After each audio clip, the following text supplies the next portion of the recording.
본문 시작이 이렇게 시작됩니다. 그러므로 누구든지, 시작되는 첫 단어가 그러므로라고 하는 단어예요.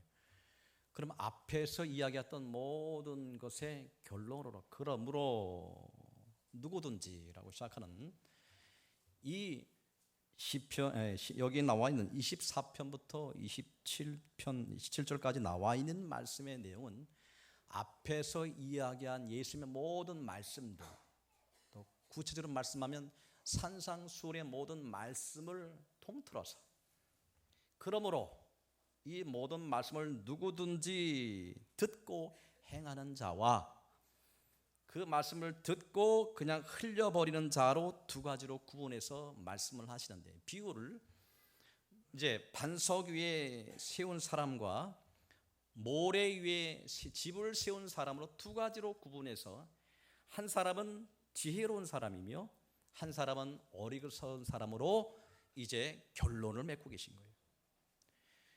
모든 말씀을 하시고 나서 그러므로 내가 너한테 모든 말씀을, 하늘의 비밀을 말씀해 주었다. 듣는 것이 천국 가는 것이 아니라 네가 그것을 듣고 그러므로 누구든지 그 말을 듣고 행하는 자는 지혜로운 사람인데, 그런 사람들은 반석 위에 집을 지은 사람과 같다. 그런데 비가 오고 창수가 나며 바람이 부딪히되 반석 위에 세운 집은 무너지지 아니하나니, 그러나 모래 위에 세워진 어리석은 사람은 비가 오고 창수가 나고 바람이 불매 그 집이 무너짐이 심하니라. 아멘. 오늘 말씀의 결론으로 주님이 우리에게 경고하시고 말씀하시는 내용은, 말씀을 듣는 것에 목적을 두지 말고 말씀을 들으면 그 뜻대로 행하는 자가 되어라라고 우리에게 경고하고 계십니다. 아멘. 할렐루야. 말씀을 들어 귀만 커진 사람이 되고 말씀을 들어 머리만 커진 사람이 되지 말라는 거예요. 머리만 커지면 남을 판단하는 사람이 되어버립니다. 모든 것은 바로 여러분에게 주신 말씀입니다. 우리 모두에게 주신 말씀을 듣고 그 말씀을 따라 행하는 자가 되면 우리 신앙의 반석 위에 세운 신앙이 되어진다는 거예요. 곧 반석은 누구냐라고 하는데, 이 반석은 그리스도 예수를 인함이라. 반석은 예수 그리스도를 이야기합니다. 모든 신앙은, 그래서 제가 우리 교회에 처음에 등록해서 오시는 분들은 꼭 제가 처음에 드리는 말씀이 요한복음 15장의 말씀이에요. 자, 나는 포도나무여 너희는 가지라. 너희가 내 안에 내가 너희 안에 거하면 이 사람은 열매를 많이 맺나니 너희가 나를 떠나서는 아무것도 할 수 없습니다. 예수님은 포도나무여 우리는 가지라.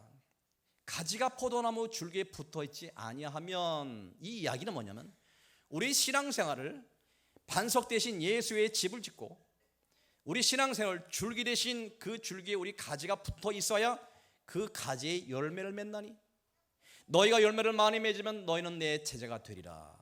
아멘. 성도가 성도다운 것은 우리 신앙이 바로 반석 대신 예수 그리스도 위에 바로 집을 짓는 자들이 바로 성도라고 하는 겁니다. 아멘. 우리가 교회 나오는 목적이 여러 가지 있습니다. 동기가 여러 가지. 사람 좋아서 나오는 사람이 있습니다. 분위기 좋아 나오는 사람이 있습니다. 평안을 얻기 위해 나오는 사람이 있습니다. 동기가 그것이 결국 전부가 될 수는 없습니다. 동기는 다르되 동기를 통해서 주님을 만나고 바로 반석 위에 예수 그리스도의 신앙 고백 위에 우리가 집을 져야 흔들리지 않는다고 하는 거예요. 이 마지막 때에 많은 흔들림이 있을 것인데 교회들마다 왜들 신앙을 버리느냐, 왜 불신앙을 버리느냐, 그 사람의 신앙이 반석 위에 세운 집이 아니라고 하는 거예요. 사람은 누구나 다 집을 짓는 사람입니다. 사람은 모두가 다 건축가들입니다. 건축가들이고 우리 인생은 누구나 자기 생애를 통해서 집을 짓고 있는 집 짓는 인생입니다. 우리 누구든지 자기의 성품을 가지고 자신만의 인생의 길을 지어갑니다. 아멘. 아멘. 집을 잘 지어가셔야 돼요. 특별히 오늘 말씀하시는 이 집 짓는 자의 비유에서 집을 짓는 사람은 성도를 이야기하고 있는 거예요. 분명히 이제 반석 위에 세운 사람과 모래 위에 세운 사람 똑같이 공이 예수님이 하신 말씀을 들은 자였다. 반석 위에 세운 자와 모래 위에 세운 자는 공이 성도를 이야기하는 거예요. 성도, 교회란 공동체에 나와서 말씀을 듣는 두 가지 부류가 있단다. 한 가지 부류는 말씀을 듣되 그 말씀을 듣고 자기 말씀을 새기고 그 말씀을 따라 행하는 자들이 있고, 그 말씀을 듣고 자기 삶에 적용하지 않고 그 말씀을 따라 살지 않는 사람이 있다라고 하는 거예요. 그러니 모래 위에 세운 사람이라고 하는 것은 반석 대신 기초 위에 세우지 않았기에 그 사람의 모든 행위는 종교적이다라는, 종교적. 기초는 밑에 보이기 때문에 밑에서 보이지 않는 부분에 세워지기 때문에 겉으로 드러나지 않는다고 하는 거예요. 사람이 겉으로 보고서는 알 수가 없다라고 하는 겁니다. 겉으로 보이는 그 아름다운 집을 보고 그 사람의 신앙을 판단할 수 없느니, 그 사람의 종교적인 행위를 봐서 그 사람의 신앙을 판단할 수 없다.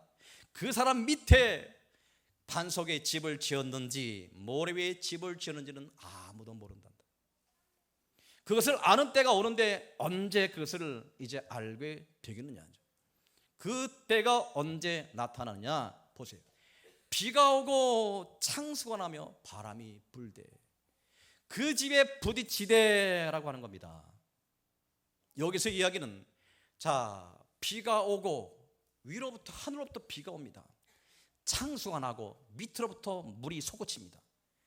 바람이 불되 옆으로부터 바람이 부딪힙니다. 하늘로부터 내려오는 시련을 비로 얘기하고 있고요. 자, 창수가 난다, 땅으로부터 벌어지는 시련을 이야기합니다. 자, 바람이 부는 것은 다른 사람으로부터 오는 시련을 말합니다.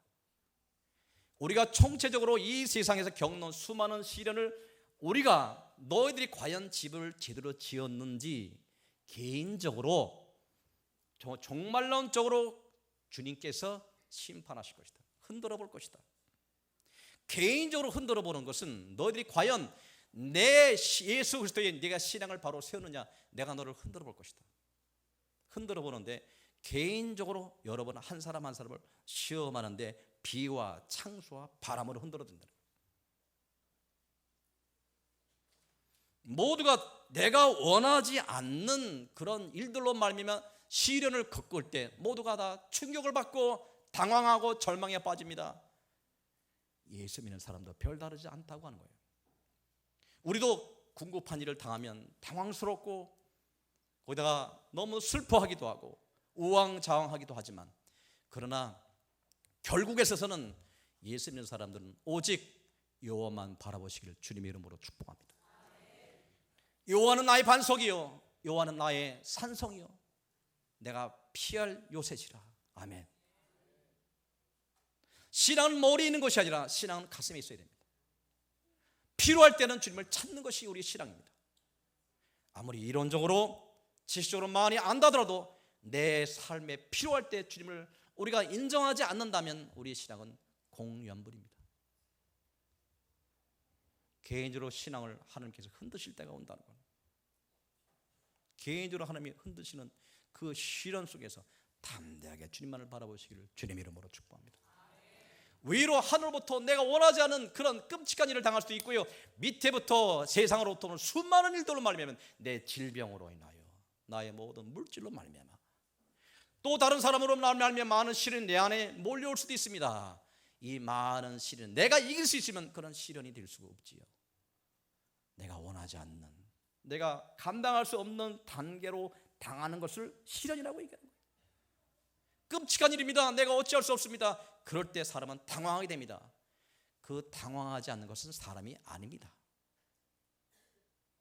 그러나 우리가 하나님의 성도라고 하면 그럴 때일수록 우리가 히스기야처럼, 그럴 때일수록 주님의 선배들처럼, 다윗처럼 나의 영혼아 잠잠히 여호와만 바라라. 그의 구원이 오직 그에게서 나온도다. 아멘. 주님 앞에 납작 엎드리고 잠잠하게 기다리라고 합니다. 잠잠하게 기다리라.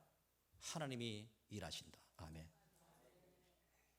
할 수 있으면 해보십시오. 하지만 할 수 없으면 잠잠하게 입술을 벌려 나를 도우소서. 내가 부족하게 되었나이다. 내가 죽게 되었사오니 나를 도와주옵소서. 주님이 들으시리라. 의인의 간구는 역사함이 큼이라. 깨끗한 자의 기도를 주님이 들으신단다. 이 불신앙 가운데 있는 믿음이 없는 자들아, 일이 잘 됐더니 내 신앙이 이렇게 돼서 이렇게 하더니 비가 오고 창수가 나고 바람이 부니 네 신앙 다 어디 가느냐. 12명의 제자들이 바다 한가운데 있어 바람이 불어 파도가 이니까 모두가 다 방금 전만 해도 오병이의 기적을 처음 했던 그런 제자들입니다. 예수님이 베푼 그 놀라운 기적을 눈으로 본 사람들입니다. 방금 전까지. 그러나 바다 한가운데 있어서 풍랑이니 서로 살려고 이리 해보고 저리 해보고 나중에 죽게 되니 그때서야 주님을 깨우고 있다는 거예요. 주님이 일어나시면서 바람을 잠잠케 하시며 이 믿음이 없는 자들아, 저나 여러분이 마찬가지입니다. 목사도 마찬가지고 우리가 같이 깊이 묵상하고 생각할 것은 주님이 우리 곁에 계십니다. 아멘. 우리 배 안에 주님이 주무시고 계십니다. 아멘. 믿으십시오. 죽지 않습니다. 일이 당하면 잠잠하게 하나님의 구원을 기다리라. 입술 벌려 기도하고 하나님의 도우심을 구하라. 그의 구원이 그에게 더 나온다는 거예요. 구원은 하나님께로부터 나옵니다. 아멘. 사람으로부터 오는 것은 사람을 감동시킬 것이고 세상의 물질과 병으로 오는 것은 주님께서 물질로 해결해 주실 것이고 하늘부터 내려온 것은 하늘을 닫을 겁니다. 여러분의 필요한 것은 하나님이 구원이 하나님께로부터 인하게 됩니다. 여러분은 절대 여러분 힘으로 사람을 변화시킬 수 없습니다. 여러분 집에 있는 여러분 아내도 내 말로 감동시킬 수 없습니다. 하지만 주님이 하시면 사람의 마음을 감동하시고 사람을 들어 쓰시고 사람을 친히 이끄시사 그의 뜻대로 사용하신 것을 여러분은 왜 못 믿으십니까? 여러분 믿음이 어디 있습니까? 두 번째, 종말론적으로 하나님께서 비와 창수와 바람을 일으키십니다. 하나님께서는 은혜 시대는 알곡과 가라지를 같이 자라게 하십니다. 그의 하인들이 와서 주인님 분명히 알곡을 뿌리고 왔는데 가보니 가라지도 같이 떠있다. 나로 명하사 가서 가지를 뽑게 하소서. 주인이 이르시되 냅둬라. 내가 추수 때까지 냅둬라. 내가 니들이 가라지 뽑다가 알곡 뽑힐까? 이제 걱정된다라고 하십니다. 은혜 시기는 가라지와 알곡이 같이 자란다. 이제 마지막 때가 되면 주님이 이제 은혜 시기가 지나고 모든 것이 이제 열매 맺어가면 분명히 알곡과 가라지는 구분이 됩니다. 구분이 될 때 그때 내가 뭐 할 것이다? 그때 가라지는 뽑아 모아 달을 만들어 불꽃에 집어넣을 것이고 알곡은 모아 곳간에 내가 채울 것이다. 아멘. 그러기 위해서 주님이 먼저 하시는 것은 뭐냐면 살아난 성도를 깨우기 시작합니다. 깨운다고 하는 거예요. 하나님의 공동체, 살아난 공동체, 여기 알곡과 가라지가 같이 모여 있습니다. 여러분의 겉으로 보여지는 건물과 것은 그 사람이 기초가 뭘 위에 세우는지 바로 반석에 세우는지는 우리는 알 수 없지만 그 안에서 여러분의 모든 신앙을 하나님께서 흔들어 보시면 모든 것이 백일하게 드러나게 됩니다. 종말론적으로 교회 시련을 주기 시작하는 것이죠. 왜 하나님이 이 시대의 교회들마다 힘들게 하는지, 왜 세상으로부터 돌을 맞게 하시는지 그 이유를 보아라. 하나님은 분명히 말씀하시기를 내가 세상을 섭리하고 주관하신다고 하셨는데 그의 교회가 왜 그렇게 돌을 맞고 그렇게 힘들어하는 것을 보고 계시느냐? 여러분 그 이유를 아십니까? 여러분 입으로 얘기합니다. 교회가 이래서는 안 된다고 얘기하지만 여러분은 하나님의 뜻을 이해하십니까? 교회 안에 알곡과 가라지가 있습니다. 주님이 이제 알곡은 잠에서 깨우시기 위하여 하나님께서 흔드시고 계십니다. 여러분 자녀가 지금 잠자고 있습니다. 그럼 깨어날 때가 되면 부모님은 가서 살살 흔듭니다. 자, 얘야 일어나야지. 살살 흔듭니다. 그다음 안 일어납니까? 그땐 좀 더 크게 흔듭니다. 그다음 안 일어납니까? 그럼 귀에다 대고 큰 소리 치는 거예요. 일어나라고 하는 거예요. 시대에 이제 하나님의 주님의 재림이 해산의 고통과 같이 이 말이라 말씀하셨습니다. 해산의 고통을 여자분들은 이해하시겠지만 해산의 고통은 처음부터 1시간 주기로 오다가 점점 짧아지기 시작합니다. 산고가 처음에는 이제는 약하다가 때가 가까우면 산고의 진통이 세집니다. 해산의 고통과 같으리라. 이 세상의 모든 징조와 모든 것을 하나님께서 어떻게 하시느냐? 흔드시고 징조를 주시는데 지금 이 시기에 모든 의인과 모든 이제 악인들이 같이 잠자고 있다는 거예요. 세상에 치여가 있고 뿔질에 치고 있고 때가 이르면 하나님께서 귀를 흔드시고 계신 것이. 의인은 귀가 열렸을 때 들을 귀 있는 자는 들을지어다. 주님이 하신 말씀을 들으라고 하는 거예요. 들으라. 듣는 자는 복이 있을 것이다. 아멘. 잠에서 일어나라. 깨어라. 여러분이 힘들더라도 깨우기 위해서는 흔들어 대시는 것이죠. 비와 창수와 바람을 마지막 때 일으키십니다. 아멘. 주님의 뜻을 이해하시기를 주님의 이름으로 축복합니다. 하나님이 하십니다. 저는 믿습니다. 하나님의 축복을 믿습니다. 세상이 두 쪽 나더라도 하나님은 살아계십니다. 하나님의 뜻은 그 속에 반드시 이루어집니다. 아멘. 중요한 것은 내가 주님 앞에 거하느냐인 것이죠. 하늘이 두 쪽 나도 가장 큰 문제가 되는 것은 세상이 멸망하는 것이 아니라 내가 주님 안에 있느냐 없느냐인 것이죠. 내가 주님께 인정받는 자냐 아니면 인정받지 못하고 있는 자가 중요한 것이지 내가 세상이 두 쪽이 나고 하는 것이 뭐가 중요합니까? 여러분의 믿음을 잘 점검하셔서 주께서 여러분을 축복하시고 이 착하고 충성된 종아 인정받는 우리 모두가 되시기를 주님의 이름으로 축복합니다. 할렐루야. 신약 성경에 318번이나 예수님이 다시 오신다는 말씀이 기록되어 있습니다. 그리고 주님이 다시 오시기 전에 먼저 세상을 흔드실 것이라고 말씀해 주십니다. 자, 이사야서 24장 제가 읽어드릴게요. 저를 보시길 바랍니다. 이사야 24장 18절부터 20절까지 제가 읽어드립니다. 두려운 소리로 말미암아 도망하는 자는 함정에 빠지겠고 함정 속에서 올라오는 자는 올무에 걸리리니 이는 위에 있는 문이 열리고 땅의 기초가 진동함이라. 땅이 깨지고 깨지며 땅이 갈라지고 갈라지며 땅이 흔들리고 흔들리며 땅이 취한 자같이 비틀비틀하며 원두막같이 흔들리며 그 위에 죄악이 중함으로 떨어져서 다시는 일어나지 못하리라. 할렐루야. 분명히 이사야 본 모든 환상 속에서 예언 속에서 담겨져 있는 마지막 때 현상을 우리에게 이야기하고 계신 거예요. 주님이 말씀하신 대로 전 세계를 흔드실 것입니다. 전 세계적으로는 하나님의 말씀 그대로 곳곳마다 쓰나미, 지진, 홍수, 재난과 난리와 난리소문 이 모든 것은 점점점 더하게 되는 것은 주님이 말씀하신 대로 징조이며 깨우는 비와 창수와 바람이 한 일환이라고 말씀드릴 수 있겠고 사랑 아들이 딸들이 깊이 잠들게 있을 때 이제 그들을 깨워야만 할 때 주님이 그들을 깨우게 한 방법으로 이런 것을 사용하고 계신 것을 믿으시기를 주님의 이름으로 축복합니다. 할렐루야. 지금 이 시대를 한번 잘 직시해 보시기 바랍니다. 사단은 지금 이 시대에 음란과 사악함과 강포함을 엄청나게 쏟아붓기 시작하는데 우리가 감당할 수 없을 때 사람이 강포한데 정치, 경제, 안보 모든 면에서 난리 법석입니다.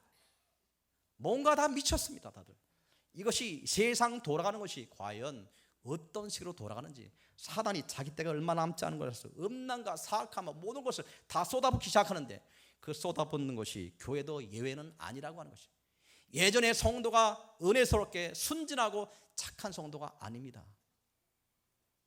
요즘 성도는 악하기 악합니다. 누가 가르쳐줬던가요? 주님이 그렇게 말씀하셨던가요? 여러분은 스스로 말합니다. 나는 지혜롭다. 나는 눈멀지 않았다. 나는 벌거벗지 않았다라고 하지만 주님이 말씀하시기에 너는 벌거벗었다. 너는 눈멀었다 라고 우리를 지적하고 계신 것이죠. 할렐루야. 거대한 악의 바람과 파도를 풀어놓기 시작합니다. 그런데 더 비극적인 일은 우리가 그 사실을 잘 인식하려고 하지 않습니다. 왜냐하면 우리는 그것에 너무나 철저히 길들여져 있기 때문에 예전에 우리를 귀찮게 했던 것들이 지금은 우리의 친근한 것이 되어버렸습니다. 우리는 우리에게 전혀 꺼리낌을 주지 않은 수많은 악을 보고 또 듣고 더 나아가 즐기고 있습니다. 이럴 때 우리 중에 얼마가 이런 악의 물길에 대항해서 믿음으로 참아내고 이겨내고 또 싸울 때 있다고 생각하십니까? 목사는 목사대로 병들고, 성도는 성도대로 병들고, 지금 시대가 목사라 해서 다 주님 앞에 인정받는 것이 아니고, 성도라 해 인정받는 것이 아니라 목사다워야 주님의 인정받는 것이고, 성도다워야 인정받는 것입니다. 아멘. 여러분 신앙이 과연 반석에 세운 신앙이 되어서 주님께로부터 칭찬과 상급을 받는 우리 모두가 되시길 주님 이름으로 축복합니다. 말씀을 정리합니다. 어떤 젊은이가 속세를 떠나서 하나님께 전적으로 헌신하기 위해 수도원에 들어갔다고 합니다. 그런데 아무리 떨쳐보려고 해도 세상에 대한 미련이 그를 사로잡고 있어서 놓아주지를 않아요. 갈등과 번미 속에 있다가 그는 어느 날 수도원 원장님을 찾아갔습니다. 그래서 그렇게 이야기합니다. 원장님, 제가 속세를 떠나서 하나님께 전적으로 헌신하기 위하여 찾아왔는데 아무리 떨쳐버리려고 해도 세상에 대한 미련이 저를 붙들어주고 놓아주지 않습니다. 그러니 제가 어떻게 하면 좋겠습니까? 라고 물으니 수도원 원장님이 가만히 생각하다가 그를 데리고 수도원 뒷뜰로 갔습니다. 뒷뜰에 가니까 그곳에 아름드리 나무가 여러 그루 서 있었어요. 원장님이 그 가운데 한 나무 앞으로 가서 그 나무를 자기 팔로 양팔로 꽉 끌어안고 하는 말이, 여보게 젊은이, 자, 이 나무가 갑자기 나를 붙들고 있단다. 네가 와서 나를 갖다가 좀 풀어줘. 그랬더니 그 젊은이가 가서 그를 풀어주려고 이제 원장님을 떼놓으려니까 원장님이 꽉 쥐고 있는 거예요. 그랬더니 젊은이가, 아니 원장님, 이걸 놓아주셔야 이제 풀리죠. 그랬더니, 자, 아니야, 나무가 나를 꼭 붙들고 놓아주지를 않고 있단다. 근데 답답한 거예요. 젊은이가, 아니 원장님 이걸 놓으셔야 되죠. 아니야, 이 나무가 나를 꼭 붙들고 있단다. 나중에 원장님이 그걸 풀면서, 봐라, 이유를 알겠느냐? 너는 세상을 이기지 못하고 번민이 많다 하지만 너는 세상을 붙들고 놓지 않고 있단다. 세상이 너를 붙들고 있는 것이 아니라 너가 세상을 붙들고 있단다. 그리고서 이야기하기를, 나는 힘이 없어요, 세상이 나를 붙들고 있어요, 나는 어찌할 수 없어요 라고 하고 있단다. 해답이 되었느냐?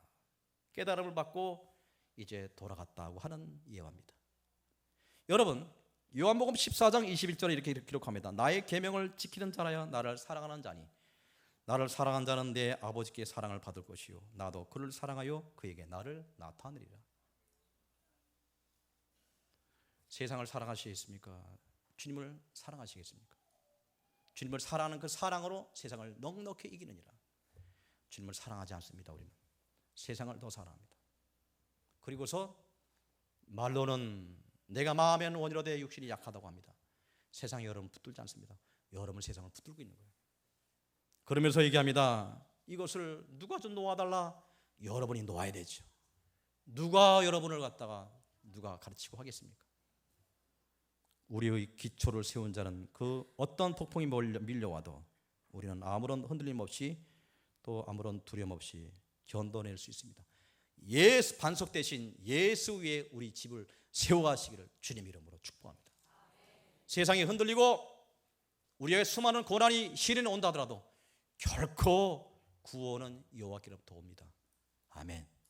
믿음의 굳건히 서가셔서 세상 요동친다 하더라도 믿음 위에 우리 집을 잘 지어가시기를 주님의 이름으로 축복합니다.